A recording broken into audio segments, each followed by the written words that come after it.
कहानी एक ऐसी लड़की की है जो अपने जीवन के सबसे काले दिनों से गुजर रही थी, फिर भी उसके मन में एक अजीब सी चमक थी, एक उम्मीद जो कभी मिटती नहीं थी। ये कहानी उसकी हिम्मत, उसके दर्द और उसकी लड़ाई की है, जो उसने अपने नालायक बेटे के खिलाफ लड़ी, जिसने अपनी शराब और जुए की लत में न सिर्फ घर का सारा सामान हारा, बल्कि आखिर में अपनी पत्नी तक को गिरवी रख दिया। मेरी ये कहानी सुनाने का मकसद आपको उस औरत की ताकत से रूबरू करवाना है, जिसने सब कुछ खोने के बाद भी हार नहीं मानी। मेरा नाम राधा है और ये मेरी जिंदगी की सच्चाई है जो मैं आज आपके सामने बयां करने जा रही हूँ। मेरी उम्र अभी महज 24 साल की है, लेकिन मेरी आंखों ने वो सब देख लिया है जो शायद किसी को 100 साल में भी न देखना पड़े। मेरे पिता एक छोटे से गांव में किसान थे, मेहनती और ईमानदार इंसान, जिन्होंने मुझे हमेशा सिखाया कि जिंदगी में मेहनत और इज्जत से बढ़कर कुछ नहीं होता। मेरी माँ एक साधारण गृहिणी थी जो हर सुबह मेरे लिए गर्मागर्म रोटियां बनाती थीं और रात को मुझे कहानियां सुनाती थीं। हमारा जीवन सादा था लेकिन खुशहाल था। फिर एक दिन मेरे पिता ने मेरी शादी तय कर दी, एक ऐसे लड़के से जिसे गांव में सब अच्छा मानते थे। उसका नाम था विजय। विजय दिखने में स्मार्ट था, बातें करने में चतुर था और उसकी मुस्कान ऐसी थी कि कोई भी उस पर भरोसा कर ले। शादी के दिन मैंने सपने देखे थे, एक खुशहाल परिवार के, बच्चों की किलकारियों के और एक प्यार भरे रिश्ते के। लेकिन मुझे क्या पता था कि ये सपने जल्द ही चूर चूर हो जाएंगे। शादी के कुछ महीने तक सब ठीक रहा। विजय मेरे साथ अच्छा व्यवहार करता था, हम हंसते थे, बातें करते थे और एक दूसरे के साथ वक्त बिताते थे। लेकिन फिर एक रात वो देर से घर आया। उसकी सांसों से शराब की बदबू आ रही थी। मैंने उससे पूछा कि क्या हुआ, तो उसने गुस्से में मुझे चुप रहने को कहा। ये पहली बार था जब मैंने उसके अंदर का वो रूप देखा जो आने वाले दिनों में मेरी जिंदगी का सबसे बड़ा दुख बनने वाला था। अगले दिन उसने मुझसे माफी मांगी और कहा कि वो दोस्तों के साथ थोड़ा मजे करने गया था। मैंने उसकी बात मान ली क्योंकि मैं उसे प्यार करती थी और उस पर भरोसा करना चाहती थी। लेकिन ये सिर्फ शुरुआत थी। धीरे धीरे उसकी शराब की आदत बढ़ने लगी। वो हर रात देर से घर आता, नशे में धुत। मैं उससे कुछ कहती तो वो चिल्लाता, कभी कभी हाथ भी उठा देता। मैं सहती रही क्योंकि मुझे लगता था कि शायद वो सुधर जाएगा, लेकिन वो नहीं सुधरा। एक दिन उसने बताया कि वो जुआ खेलने लगा है। पहले तो उसने इसे मजाक में कहा, लेकिन जल्द ही मुझे एहसास हुआ कि ये मजाक नहीं, उसकी नई लत थी। वो दिन रात जुए के अड्डे पर बैठा रहता और जो थोड़ा बहुत पैसा हमारे पास था वो सब हारता चला गया। मैंने उससे बहुत मिन्नतें की, रोई, गिड़गिड़ाई, लेकिन उस पर कोई फर्क नहीं पड़ा। एक सुबह मैंने देखा कि घर से मेरी माँ की दी हुई सोने की चेन गायब थी।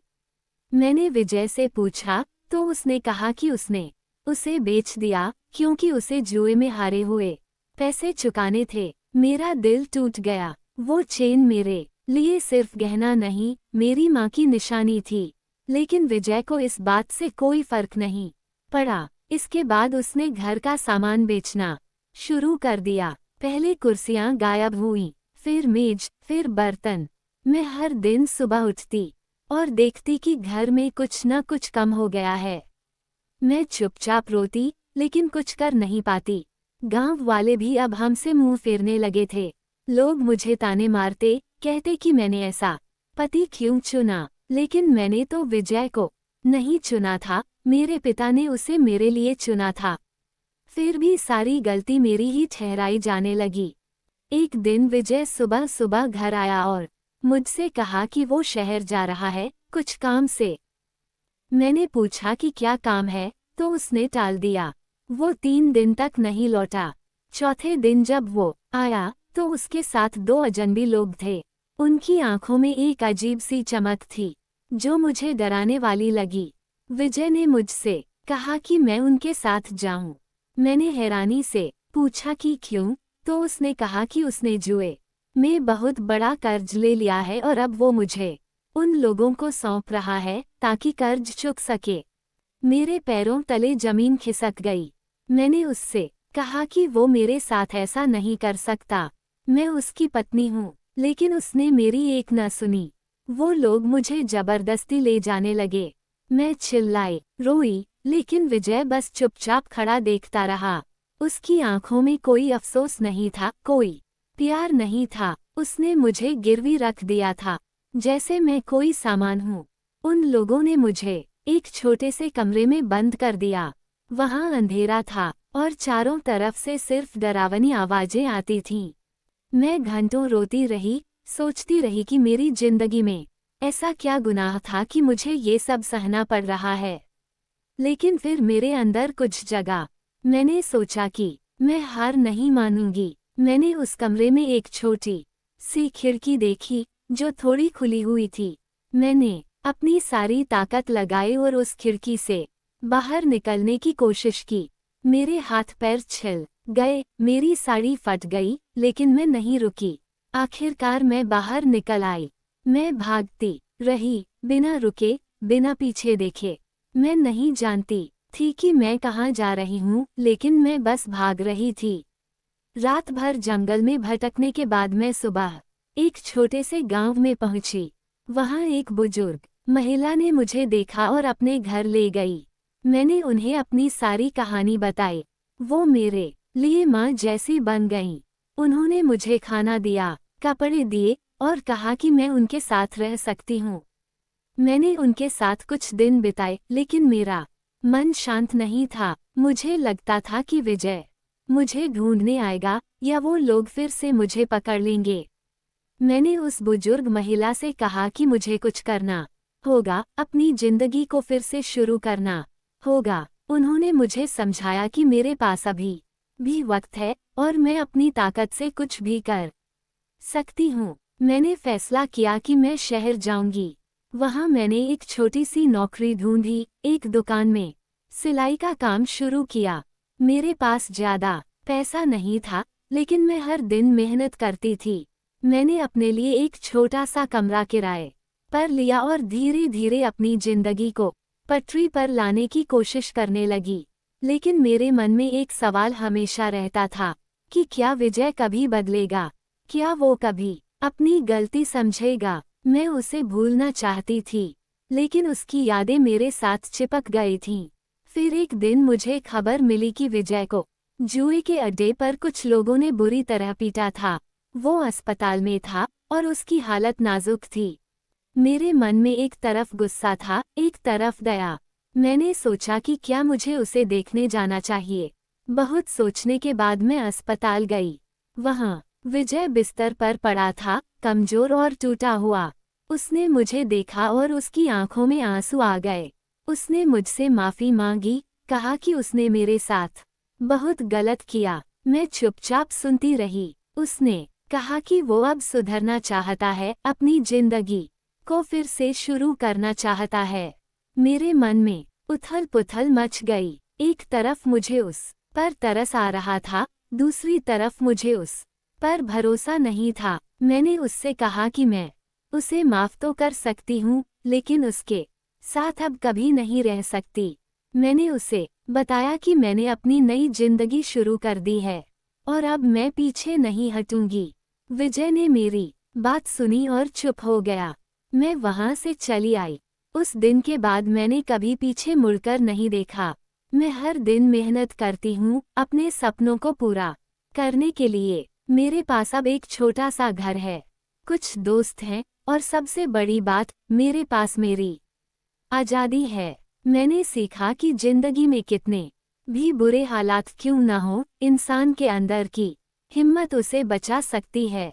विजय की वजह से मैंने बहुत कुछ खोया, लेकिन उसने मुझे एक सबक भी दिया कि अपनी इज्जत और अपनी जिंदगी की कीमत को कभी कम नहीं करना चाहिए।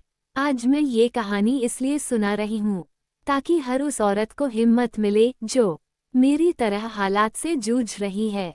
मेरी जिंदगी अभी खत्म नहीं हुई है, ये तो बस एक नई शुरुआत थी। मैंने उस दिन अस्पताल से लौटने के बाद अपने आप से एक वादा किया था कि मैं अब कभी किसी के भरोसे अपनी जिंदगी नहीं जीऊंगी। शहर में मेरी सिलाई की नौकरी अब मेरे लिए सिर्फ पैसे कमाने का जरिया नहीं थी, बल्कि मेरी पहचान बन गई थी।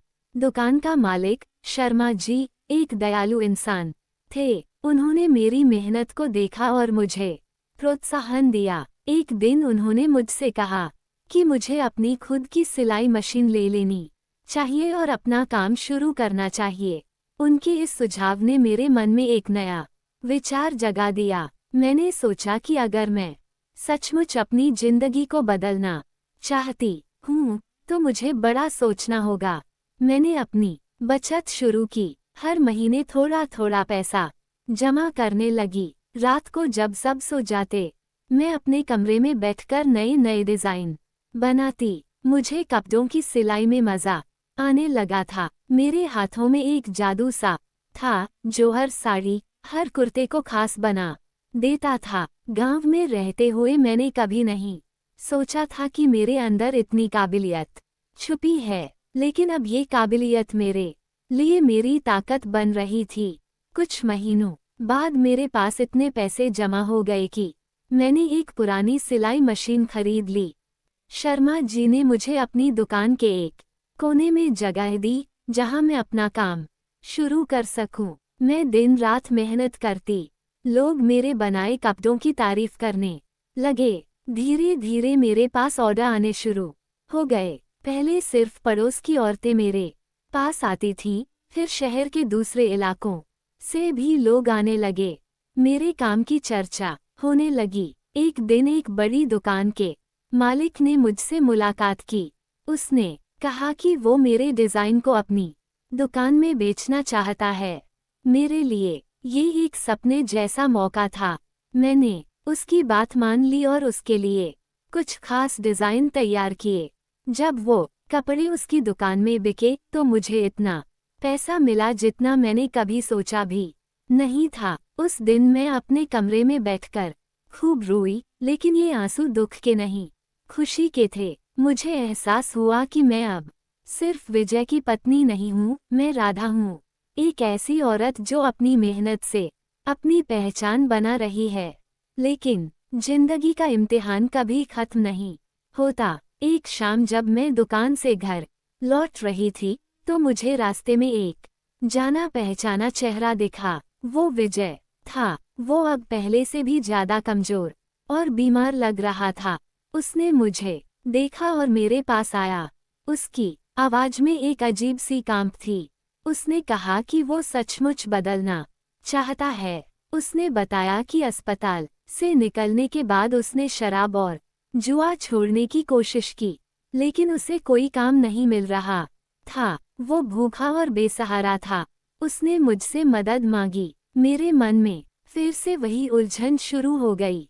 एक तरफ मुझे उस पर गुस्सा था, दूसरी तरफ उसकी हालत देखकर दया आ रही थी। मैंने उससे कहा कि मैं उसे पैसे नहीं दूंगी, लेकिन अगर वो सचमुच बदलना चाहता है तो मैं उसे एक मौका दे सकती हूँ। मैंने उसे अपनी दुकान में चौकीदार की नौकरी दे दी। ये मेरे लिए आसान फैसला नहीं था। हर दिन उसे देखना मेरे पुराने जख्मों को हरा कर देता था, लेकिन मैं ये भी जानती थी कि अगर वो सचमुच सुधरना चाहता है तो उसे एक शुरुआत चाहिए। विजय ने काम शुरू किया। पहले कुछ दिन वो चुपचाप अपना काम करता रहा। मैं उस पर नज़र रखती थी, ये देखने के लिए कि कहीं वो फिर से पुरानी आदतों में न लौट जाए। लेकिन वो मेहनत करने लगा। वो सुबह जल्दी आता, दुकान की साफ सफाई करता और रात को आखिरी ग्राहक के जाने तक रुकता। मुझे हैरानी हुई कि क्या वो सचमुच बदल रहा था। एक दिन उसने मुझसे कहा कि वो अपने किए की सजा भुगत रहा है और मुझे जो दर्द दिया उसका उसे हमेशा अफसोस रहेगा। उसकी बातों में एक सच्चाई सी लगी, लेकिन मेरा मन अभी भी उसे पूरी तरह माफ करने को तैयार नहीं था। उधर मेरा काम बढ़ता जा रहा था। मैंने अपनी बचत से एक नई सिलाई मशीन खरीदी और अपने लिए एक छोटी सी दुकान किराए पर ली। अब मैं सिर्फ शर्मा जी की दुकान पर निर्भर नहीं थी, मेरी अपनी पहचान बन रही थी। लोग मुझे राधा दीदी कहकर बुलाने लगे। मेरे पास अब 4 लड़कियां काम करने लगी थीं, जो मेरे साथ सिलाई सीख रही थीं। मैं उन्हें सिर्फ काम नहीं सिखाती थी, बल्कि ये भी बताती थी कि जिंदगी में अपनी इज्जत और मेहनत से आगे बढ़ना कितना जरूरी है। लेकिन विजय का साया अभी भी मेरे साथ था। एक रात जब मैं दुकान बंद कर रही थी, तो मुझे कुछ अजीब सा लगा। दुकान के बाहर 2 लोग खड़े थे, जो मुझे घूर रहे थे। उनकी शक्लें मुझे जानी पहचानी लगी। फिर मुझे याद आया कि ये वही लोग थे जिनके पास विजय ने मुझे गिरवी रखा था। मेरा दिल जोर जोर से धड़कने लगा। मैंने जल्दी से दुकान का शटर गिराया और अंदर से ताला लगा दिया। विजय उस वक्त मेरे साथ था। उसने मुझे डरते हुए देखा और पूछा कि क्या हुआ। मैंने उसे उन लोगों के बारे में बताया। उसकी आंखों में एक डर सा दिखा, लेकिन उसने कहा कि वो मुझसे बात करेगा। वो बाहर गया और उन लोगों से कुछ देर तक बात करता रहा। फिर वो वापस आया और बोला कि वो लोग उससे पुराना कर्ज मांग रहे हैं। उसने कहा कि उसने उन्हें समझा दिया है कि अब वो मेरे साथ नहीं रहता और मेरा उनसे कोई लेना देना नहीं है। मैंने उसकी बात सुनी, लेकिन मेरा मन अभी भी बेचैन था। अगले दिन मैंने फैसला किया कि मुझे अपनी सुरक्षा के लिए कुछ करना होगा। शहर में एक औरत के लिए अकेले रहना आसान नहीं था, खासकर जब पुराने दुश्मन अभी भी आसपास हों। मैंने पुलिस में शिकायत दर्ज की। मैंने उन्हें अपनी सारी कहानी बताई, विजय के बारे में, उन लोगों के बारे में और मेरे साथ हुए हर हादसे के बारे में। पुलिस ने मुझे भरोसा दिलाया कि वो उन लोगों पर नजर रखेंगे। इसके बाद मैंने अपनी दुकान की जगह बदल दी। मैंने एक नई जगह किराए पर ली, जो ज्यादा सुरक्षित इलाके में थी। विजय मेरे साथ आया। उसने कहा कि वो अब मेरी जिम्मेदारी लेना चाहता है, लेकिन मैंने उसे साफ कह दिया कि मुझे उसकी मदद नहीं चाहिए। मैं उसे सिर्फ एक मौका दे रही हूँ अपनी जिंदगी सुधारने का। मेरी नई दुकान अब पहले से भी ज्यादा चलने लगी। मेरे पास अब ऑर्डर इतने थे कि मुझे और लोगों को काम पर रखना पड़ा। मैंने अपने काम को एक छोटे से बिजनेस में बदल दिया। मेरे पास अब एक नाम था, राधा क्रिएशंस। लोग दूर दूर से मेरे पास आते थे। मेरे डिजाइन अब शहर की बड़ी बड़ी दुकानों में बिकने लगे। मैंने कभी नहीं सोचा था कि मेरी जिंदगी इस मोड़ पर आएगी, लेकिन हर रात जब मैं अपने कमरे में अकेले बैठती, तो मुझे वो दिन याद आते जब मैं उस अंधेरे कमरे में बंद थी, जब विजय ने मुझे बेच दिया था। वो यादें मुझे कमजोर नहीं बनाती थीं, बल्कि मुझे और मजबूत करती थीं। एक दिन मुझे एक बड़ा ऑर्डर मिला। शहर की एक नामी फैशन डिजाइनर ने मुझसे अपने एक खास कलेक्शन के लिए कपड़े तैयार करने को कहा। ये मेरे लिए बहुत बड़ी बात थी। मैंने दिन रात मेहनत की। जब वो कलेक्शन तैयार हुआ, तो उस डिजाइनर ने मुझे अपने फैशन शो में बुलाया। वहाँ मेरे बनाए कपड़ों को मॉडल्स ने पहना और लोगों ने खूब तारीफ की। उस रात मैं स्टेज पर खड़ी थी और मेरे सामने सैकड़ों लोग तालियां बजा रहे थे। मेरी आंखों में आंसू थे, लेकिन ये गर्व के आंसू थे। मैंने सोचा कि अगर मैं उस दिन उस खिड़की से नहीं भागती, तो शायद आज ये दिन न देख पाती। विजय भी वहाँ था। वो अब मेरे लिए सिर्फ एक कर्मचारी था, लेकिन उसकी आंखों में एक चमक थी। उसने मुझसे कहा कि उसे मुझ पर गर्व है। मैंने उसकी बात सुनी, लेकिन कुछ कहा नहीं। मेरे लिए अब वो अतीत का एक हिस्सा था, जिसे मैं भूलना चाहती थी। लेकिन जिंदगी अभी भी पूरी तरह शांत नहीं थी। मुझे खबर मिली कि वो लोग फिर से विजय के पीछे पड़े थे। इस बार उन्होंने उसे धमकी दी थी कि अगर उसने कर्ज नहीं चुकाया, तो वो मेरी दुकान को नुकसान पहुंचाएंगे। मैंने विजय से कहा कि अब ये उसकी जिम्मेदारी है।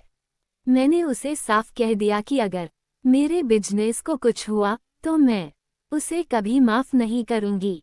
विजय ने कहा कि वो इस बार सब ठीक कर देगा। उसने मुझसे कुछ वक्त मांगा। मैंने उसे एक आखिरी मौका दिया। विजय ने उस दिन मुझसे वादा किया था कि वो इस बार सब ठीक कर देगा। मैंने उस पर भरोसा नहीं किया, लेकिन मेरे पास और कोई चारा भी नहीं था। मैं अपनी दुकान, अपने सपनों को किसी की गलती की वजह से बर्बाद नहीं होने दे सकती थी। अगले कुछ दिन मैंने देखा कि विजय कुछ अलग सा व्यवहार कर रहा था। वो सुबह जल्दी उठता, दुकान पर काम करता और फिर शाम को कहीं चला जाता। मैंने उससे पूछा कि वो कहाँ जाता है, तो उसने कहा कि वो अपने पुराने दोस्तों से मिलने जा रहा है ताकि कर्ज का कुछ इंतजाम कर सके। मुझे उसकी बात पर शक हुआ, लेकिन मैंने कुछ कहा नहीं। मैंने सोचा कि अगर वो सचमुच बदल रहा है तो उसे साबित करने का मौका देना चाहिए। उधर मेरा बिजनेस दिन ब दिन बढ़ रहा था। फैशन शो के बाद मेरी दुकान की ख्याति और फैल गई। अब मेरे पास सिर्फ शहर के लोग ही नहीं, बल्कि दूर दराज के इलाकों से भी ऑर्डर आने लगे थे। मैंने अपनी टीम बढ़ाई। अब मेरे पास 6 लड़कियां और 2 लड़के काम कर रहे थे। मैंने उन्हें न सिर्फ सिलाई सिखाई, बल्कि ये भी बताया कि मेहनत और लगन से इंसान अपनी तकदीर बदल सकता है। मेरी दुकान अब एक छोटी सी फैक्ट्री जैसी बन गई थी। मैंने एक बड़ा कमरा किराए पर लिया, जहां हम सब मिलकर काम करते थे। मेरे पास अब 2 नई सिलाई मशीनें थीं और मैंने एक छोटा सा ऑफिस भी बना लिया था, जहां मैं अपने ग्राहकों से मिलती थी। लेकिन मन की शांति अभी भी दूर थी। एक रात जब मैं ऑफिस में देर तक काम कर रही थी, तो मुझे बाहर से कुछ आवाजें सुनाई दी। मैंने खिड़की से झांका तो देखा कि वही 2 लोग फिर से मेरी दुकान के पास खड़े थे। मेरे हाथ पैर ठंडे पड़ गए। मैंने तुरंत विजय को फोन किया, लेकिन उसका नंबर बंद आ रहा था। मैं समझ गई कि कुछ गड़बड़ है। मैंने पुलिस को फोन लगाया और उन्हें सारी बात बताई। पुलिस ने कहा कि वो तुरंत आएंगे, लेकिन मुझे इंतजार करना होगा। मैं अपने ऑफिस में अकेली थी और बाहर उन लोगों की छाया साफ दिख रही थी। मेरा दिल जोर जोर से धड़क रहा था। मैंने सोचा कि क्या मुझे फिर से भागना पड़ेगा, लेकिन फिर मैंने अपने आप को संभाला। मैंने ऑफिस का दरवाजा अंदर से बंद किया और एक लोहे की छड़ उठा ली जो वहां पड़ी थी। मैंने तय कर लिया कि इस बार मैं डरूंगी नहीं, लड़ूंगी। कुछ देर बाद पुलिस की गाड़ी की आवाज सुनाई दी। वो लोग भाग गए। पुलिस ने मुझे आश्वासन दिया कि वो अब मेरी दुकान पर नजर रखेंगे। मैंने उन्हें फिर से उन लोगों का हुलिया बताया और कहा कि ये सब विजय की वजह से हो रहा है। अगले दिन सुबह विजय दुकान पर आया। उसकी हालत देखकर लग रहा था कि वो रात भर सोया नहीं था। मैंने उससे सख्ती से पूछा कि वो कहाँ था। उसने बताया कि वो उन लोगों से मिलने गया था। उसने कहा कि उसने उन्हें कुछ पैसे दिए हैं जो उसने अपने पुराने दोस्तों से उधार लिए थे। उसने मुझसे वादा किया कि अब वो लोग मुझे परेशान नहीं करेंगे। मैंने उसकी बात सुनी, लेकिन मेरा मन अभी भी बेचैन था। मैंने उसे साफ कह दिया कि अगर एक बार फिर ऐसा हुआ तो मैं उसे दुकान से निकाल दूंगी। विजय ने सिर झुकाकर मेरी बात मान ली। इसके बाद कुछ दिन शांति से गुजरे। मेरा काम फिर से पटरी पर आ गया। मैंने एक नया प्रोजेक्ट शुरू किया, जिसमें मैंने गांव की औरतों के लिए सस्ते और सुंदर कपड़े डिजाइन करने का फैसला किया। मेरा मकसद था कि जो औरतें मेरी तरह मुश्किल हालात से गुजरी हों, उन्हें आत्मनिर्भर बनाने में मदद करूं। मैंने अपने गांव में एक छोटा सा सिलाई सेंटर खोलने की योजना बनाई। इसके लिए मैंने अपने कुछ पुराने दोस्तों से संपर्क किया जो अभी भी वहां रहते थे। उन्होंने मेरी बात सुनी और मेरे साथ काम करने को तैयार हो गए। मैं हर हफ्ते अपने गांव जाने लगी। वहां मैंने देखा कि बहुत सी औरतें ऐसी थीं जिनके पति शराबी थे या जो घर की जिम्मेदारी अकेले उठा रही थीं। मैंने उन्हें अपने साथ जोड़ा। मैंने उन्हें सिलाई सिखाए और उनके बनाए कपड़े अपनी दुकान में बेचने शुरू किए। ये मेरे लिए सिर्फ बिजनेस नहीं था, बल्कि एक मिशन था। मैं चाहती थी कि हर औरत अपनी जिंदगी में वही आज़ादी और सम्मान पाए जो मैंने इतनी मुश्किल से हासिल किया था। लेकिन विजय की वजह से मेरी मुश्किलें अभी खत्म नहीं हुई थीं। एक दिन मुझे एक गुमनाम चिट्ठी मिली। उसमें लिखा था कि अगर मैंने विजय को अपनी दुकान से नहीं निकाला तो मेरे बिजनेस को नुकसान पहुंचाया जाएगा। मेरे मन में फिर से डर पैदा हो गया। मैंने विजय को बुलाया और उसे वो चिट्ठी दिखाई। उसने कहा कि उसे नहीं पता कि ये किसने लिखा, लेकिन उसे शक है कि ये वही लोग हैं जिनसे उसने कर्ज लिया था। उसने मुझसे कहा कि वो अब सब कुछ साफ कर देगा। उसने बताया कि उसने कर्ज का ज्यादातर हिस्सा चुका दिया है, लेकिन अभी भी कुछ बाकी है। उसने मुझसे थोड़े पैसे मांगे ताकि वो बाकी का कर्ज चुका सके। मैंने सोचा कि क्या करूं। एक तरफ मुझे उस पर तरसा रहा था, दूसरी तरफ मुझे डर था कि कहीं वो फिर से मुझे धोखा न दे दे। आखिरकार मैंने उसे थोड़े पैसे दिए, लेकिन साथ में ये शर्त रखी कि अगर उसने फिर से कोई गड़बड़ की तो मैं पुलिस को सारी बात बता दूंगी। विजय ने मेरी शर्त मान ली और कहा कि वो जल्दी सब ठीक कर देगा। इसके बाद मैं अपने काम में फिर से जुट गई। गांव का सिलाई सेंटर अब चल पड़ा था। वहां की औरतें मेहनत से काम कर रही थीं और उनके बनाए कपड़े शहर में अच्छे दामों पर बिक रहे थे। मुझे इस बात की खुशी थी कि मेरा सपना अब सिर्फ मेरा नहीं, बल्कि कई औरतों का सपना बन गया था। एक दिन मुझे शहर के एक बड़े व्यापारी का फोन आया। उसने कहा कि वो मेरे साथ पार्टनरशिप करना चाहता है। उसने मेरे डिजाइनों की तारीफ की और कहा कि वो मेरे बिजनेस को पूरे देश में फैलाना चाहता है। मेरे लिए ये एक बहुत बड़ा मौका था। मैंने उससे मुलाकात की और उसकी बात सुनी। उसने मुझे एक ऐसा प्रस्ताव दिया जिसे सुनकर मेरे होश उड़ गए। उसने कहा कि वो मेरे लिए एक बड़ी फैक्ट्री खोल देगा जहां मैं अपने डिजाइन तैयार कर सकूंगी। बदले में उसे मेरे मुनाफे का कुछ हिस्सा चाहिए था। मैंने सोचा कि अगर मैंने ये मौका गंवा दिया तो शायद मुझे फिर कभी ऐसा अवसर न मिले। मैंने उसकी बात मान ली। अगले कुछ महीनों में मेरी जिंदगी पूरी तरह बदल गई। मेरे पास अब एक बड़ी फैक्ट्री थी जहां दर्जनों लोग मेरे लिए काम कर रहे थे। मेरा नाम अब सिर्फ शहर में नहीं, बल्कि पूरे राज्य में फैल गया था। लोग मुझे एक सफल बिजनेस वुमन के तौर पर जानने लगे। लेकिन मेरे अंदर अभी भी एक डर था। विजय अब भी मेरे साथ था। उसने कर्ज चुकाने का वादा तो किया था, लेकिन मुझे उस पर पूरा भरोसा नहीं था।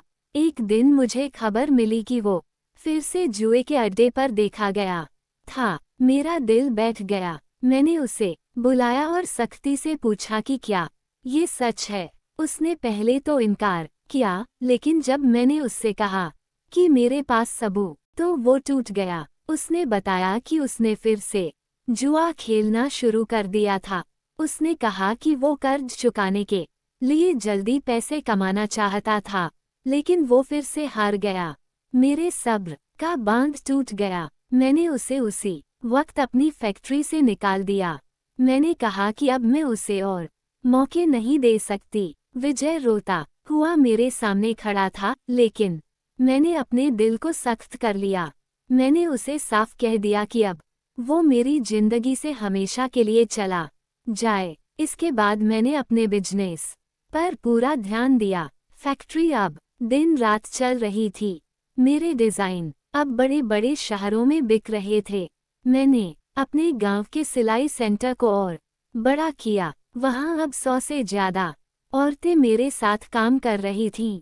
मुझे इस बात का सुकून था कि मैंने न सिर्फ अपनी जिंदगी बदली बल्कि दूसरों की जिंदगी में भी बदलाव ला रही थी। लेकिन विजय का साया अभी भी मेरे पीछे था। एक रात मुझे फिर से एक चिट्ठी मिली। उसमें लिखा था कि अगर मैंने विजय को वापस नहीं लिया तो मेरी फैक्ट्री को आग लगा दी जाएगी। मेरे हाथ कांपने लगे। मैं समझ गई कि ये खेल अभी खत्म नहीं हुआ था। मैंने पुलिस को फोन किया और उन्हें सारी बात बताई। पुलिस ने कहा कि वो अब इस मामले को गंभीरता से लेंगे। अगले दिन उन्होंने विजय को ढूंढा और उसे हिरासत में ले लिया। पूछताछ में पता चला कि वो फिर से उन लोगों के संपर्क में था। उसने कबूल किया कि उसने मेरे खिलाफ साजिश रची थी ताकि मुझे मजबूरन उसकी मदद करनी पड़े। मेरे लिए ये एक और धक्का था। मैंने सोचा कि क्या इंसान इतना नीचे गिर सकता है। पुलिस ने उन लोगों को भी पकड़ लिया और उन्हें जेल भेज दिया गया। विजय को भी सजा मिली। उस दिन के बाद मैंने उसे कभी नहीं देखा। मेरी जिंदगी अब पूरी तरह मेरे काबू में थी। मैंने अपने बिजनेस को और ऊंचाइयों तक पहुंचाया। मेरे पास अब पैसा था, सम्मान था और सबसे बड़ी बात, मेरे पास वो आज़ादी थी जिसके लिए मैंने इतनी लड़ाई लड़ी थी। लेकिन मेरे मन में एक सवाल हमेशा रहता था कि क्या मैं कभी अपने अतीत को पूरी तरह भूल पाऊंगी। शायद नहीं, लेकिन मैंने तय कर लिया था कि अब मैं अपने अतीत को अपनी कमजोरी नहीं बल्कि अपनी ताकत बनाऊंगी। विजय के जेल जाने के बाद मेरी जिंदगी में एक नई शांति आई। पुलिस ने उन लोगों को भी सजा दिलवा दी थी जो मेरे पीछे पड़े थे। अब मेरे ऊपर कोई खतरा नहीं था, कोई डर नहीं था। मैं अपनी फैक्ट्री, अपने सिलाई सेंटर और अपने सपनों में पूरी तरह डूब गई। मेरे बिजनेस ने ऐसी ऊंचाइयां छुई जो मैंने कभी सपने में भी नहीं सोची थी। राधा क्रिएशंस अब एक जाना माना नाम बन चुका था। मेरे डिजाइन देश के बड़े बड़े फैशन हाउस में बिक रहे थे। मैंने अपने गांव में न सिर्फ सिलाई सेंटर चलाया बल्कि वहां एक छोटा सा स्कूल भी खोला जहां गरीब बच्चों को मुफ्त पढ़ाई और औरतों को हुनर सिखाया जाता था। मुझे इस बात का गर्व था कि मैं अपनी मेहनत से न सिर्फ अपनी जिंदगी बदल रही थी बल्कि दूसरों की जिंदगी में भी रोशनी ला रही थी। एक दिन मुझे एक बड़ा अवार्ड मिला। शहर के सबसे बड़े बिजनेस समारोह में मुझे वुमन ऑफ द ईयर का खिताब दिया गया। उस रात जब मैं स्टेज पर खड़ी थी, मेरे सामने सैकड़ों लोग तालियां बजा रहे थे। मेरी आंखों में आंसू थे, लेकिन इस बार ये न दुख के थे, न डर के, बल्कि गर्व और सुकून के थे। मैंने उस ट्रॉफी को अपने हाथों में उठाया और अपने दिल में उन सभी औरतों को समर्पित किया जो मेरी तरह हालात से लड़ रही थीं। उस पल मुझे एहसास हुआ कि मैंने अपनी जिंदगी का हर दर्द, हर तकलीफ को अपनी ताकत में बदल दिया था। इसके बाद मैंने अपने बिजनेस को और फैलाया। मैंने देश के अलग अलग शहरों में अपनी दुकानें खोलीं। मेरे पास अब एक बड़ा स्टाफ था जो मेरे साथ मिलकर काम करता था। मैंने अपनी फैक्ट्री में नई मशीनें लगवाईं और अपने डिज़ाइनों को और बेहतर बनाया। मेरी जिंदगी अब पूरी तरह बदल चुकी थी। मेरे पास एक खूबसूरत घर था जिसमें मैं अकेले रहती थी, लेकिन अकेलापन मुझे कभी नहीं सताता था। मेरे दोस्त, मेरे कर्मचारी और मेरे काम ने मेरी जिंदगी को पूरा कर दिया था। एक दिन मुझे अपने गांव से एक चिट्ठी मिली। उसमें लिखा था कि मेरे पिता बीमार हैं और वो मुझसे मिलना चाहते हैं। मैंने सालों से अपने माता पिता से कोई संपर्क नहीं किया था। विजय की वजह से मैं उनसे दूर हो गई थी। मुझे लगा था कि शायद वो मुझसे नाराज होंगे, लेकिन उस चिट्ठी में उनके प्यार और बेचैनी की झलक थी। मैं तुरंत गांव के लिए निकल पड़ी। जब मैं अपने पुराने घर पहुंची तो मेरे पिता बिस्तर पर लेटे थे। उनकी आंखों में कमजोरी थी, लेकिन मुझे देखते कि वो रो पड़े। मेरी माँ मेरे पास दौड़कर आए और मुझे गले से लगा लिया। उन्होंने कहा कि उन्हें मेरी बहुत याद आई थी। मैंने भी उनसे माफ़ी मांगी कि मैं इतने सालों तक उनसे दूर रही। मेरे पिता ने मुझसे कहा कि उन्हें मुझ पर गर्व है। उन्होंने बताया कि गांव में हर कोई मेरी तारीफ करता है। उस दिन मैंने अपने माता पिता के साथ बहुत वक्त बिताया। मैंने उन्हें अपने साथ शहर चलने को कहा, लेकिन उन्होंने मना कर दिया। वो अपने गांव में ही खुश थे। मैंने वादा किया कि अब मैं उनसे हमेशा मिलती रहूंगी। गांव से लौटने के बाद मैंने अपनी जिंदगी को और बेहतर बनाने का फैसला किया। मैंने अपने बिजनेस का एक हिस्सा चैरिटी के लिए रखा। मैंने उन औरतों की मदद शुरू की जो घरेलू हिंसा या गरीबी से जूझ रही थीं। मैंने एक फाउंडेशन बनाया जिसका नाम रखा नई उड़ान।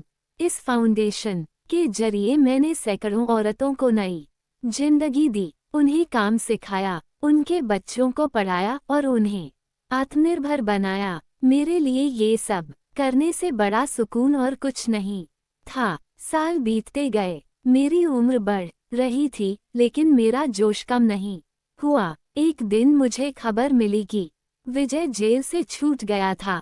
मुझे नहीं पता था कि वो अब कहाँ है और क्या कर रहा है। एक पल के लिए मेरे मन में ख्याल आया कि क्या वो फिर से मेरे सामने आएगा, लेकिन फिर मैंने सोचा कि अब वो मेरी जिंदगी का हिस्सा नहीं है। वो मेरे अतीत का एक सबक था जिसने मुझे आज यहाँ तक पहुँचाया। मैंने अपने दिल से उसकी हर याद को निकाल दिया। एक सुबह जब मैं अपनी फैक्ट्री में काम कर रही थी तो मुझे एक पत्र मिला। वो एक बड़े अंतर्राष्ट्रीय फैशन हाउस से था। उन्होंने लिखा कि वो मेरे डिज़ाइनों को अपने कलेक्शन में शामिल करना चाहते हैं। मेरे लिए ये मेरी मेहनत की सबसे बड़ी जीत थी। मैंने उनकी पेशकश स्वीकार की। कुछ महीनों बाद मेरे डिज़ाइन विदेशों में बिकने लगे। मेरा नाम अब सिर्फ भारत में नहीं बल्कि दुनिया भर में गूंज रहा था। मैंने कभी नहीं सोचा था कि एक छोटे से गांव की लड़की जिसे उसके पति ने गिरवी रख दिया था, एक दिन दुनिया में अपनी पहचान बनाएगी। मेरी जिंदगी अब पूरी तरह मेरे काबू में थी। मेरे पास सब कुछ था, पैसा, सम्मान, प्यार और सबसे बड़ी बात वो आज़ादी जो मैंने अपनी मेहनत से हासिल की थी। एक दिन मैं अपने ऑफिस में बैठी थी और बाहर बारिश हो रही थी। मैंने खिड़की से बाहर देखा और सोचा कि मेरी जिंदगी भी ऐसी ही थी, कभी तूफानों से भरी, कभी बारिश से गीली, लेकिन अब सूरज की रोशनी से चमक रही थी। मैंने अपने आप से कहा कि मैंने जो कुछ भी खोया उससे कहीं ज्यादा पाया। मैंने अपने दर्द को अपनी ताकत बनाया, अपने आंसुओं को अपनी जीत में बदला। उस दिन मैंने अपने लिए एक नया सपना देखा। मैंने सोचा कि मैं अपनी कहानी को दुनिया के सामने लाऊंगी। मैंने एक किताब लिखने का फैसला किया। उस किताब का नाम रखा अंधेरे से उजाले तक। उसमें मैंने अपनी सारी जिंदगी बयां की, विजय की बेवफाई से लेकर मेरी मेहनत तक, मेरे डर से लेकर मेरी हिम्मत तक। जब वो किताब छपी तो लोगों ने उसे हाथों हाथ लिया। मेरी कहानी ने न जाने कितनी औरतों को प्रेरणा दी। मुझे चिट्ठियां आने लगी जिसमें लोग लिखते थे कि मेरी वजह से उन्होंने हार नहीं मानी। उस दिन मुझे लगा कि मेरी जिंदगी का मकसद पूरा हो गया, लेकिन जिंदगी कभी रुकती नहीं। मैंने अपने बिजनेस को और आगे बढ़ाया। मैंने अपने फाउंडेशन को पूरे देश में फैलाया। मैं अब सिर्फ एक बिजनेस वुमन नहीं थी, बल्कि एक प्रेरणा बन गई थी। मेरे पास अब एक परिवार था, मेरे कर्मचारी, मेरे दोस्त और वो सारी औरतें जिन्हें मैंने नई जिंदगी दी। एक दिन मैं अपने गांव गई। मेरे पिता अब इस दुनिया में नहीं थे, लेकिन मेरी माँ मेरे साथ थी। मैंने उन्हें अपने घर ले आई। वो मेरे साथ रहने लगी। उनकी आंखों में मेरे लिए प्यार और गर्व था। मैंने उनके साथ अपने दिन बिताए, उन्हें वो सारी खुशियाँ दी जो मैं पहले नहीं दे पाई थी। मेरी जिंदगी अब एक खूबसूरत किताब की तरह थी, जिसमें हर पन्ना मेरी मेहनत और हिम्मत की कहानी कहता था। एक रात मैं अपने घर की छत पर खड़ी थी। आसमान में तारे चमक रहे थे। मैंने सोचा कि शायद यही मेरी जिंदगी का असली अंत है। एक ऐसी जिंदगी जो मैंने अपनी शर्तों पर जी। मैंने अपने अतीत को अलविदा कहा और अपने भविष्य को गले लगाया। मेरे दिल में कोई मलाल नहीं था, कोई डर नहीं था। मैंने अपने आप से कहा कि मैंने जो कुछ भी सहा, जो कुछ भी लड़ा, वो सब इसके लायक था। आज मैं यहाँ खड़ी हूँ, एक ऐसी औरत के तौर पर जो न सिर्फ जीती, बल्कि हर मुश्किल को हराकर आगे बढ़ी। मेरी कहानी यहाँ खत्म होती है, लेकिन मेरी जिंदगी अभी भी जारी है। मैं हर दिन एक नया सपना देखती हूँ, एक नई मंजिल तय करती हूँ, और मैं जानती हूँ कि चाहे कितने भी तूफान आए, मैं उन्हें पार कर लूंगी, क्योंकि मेरे अंदर अब वो हिम्मत है जो कभी नहीं टूटेगी। दोस्तों, ये कहानी आपको कैसी लगी हमें कमेंट करके बताएं और चैनल को सब्सक्राइब और शेयर करें।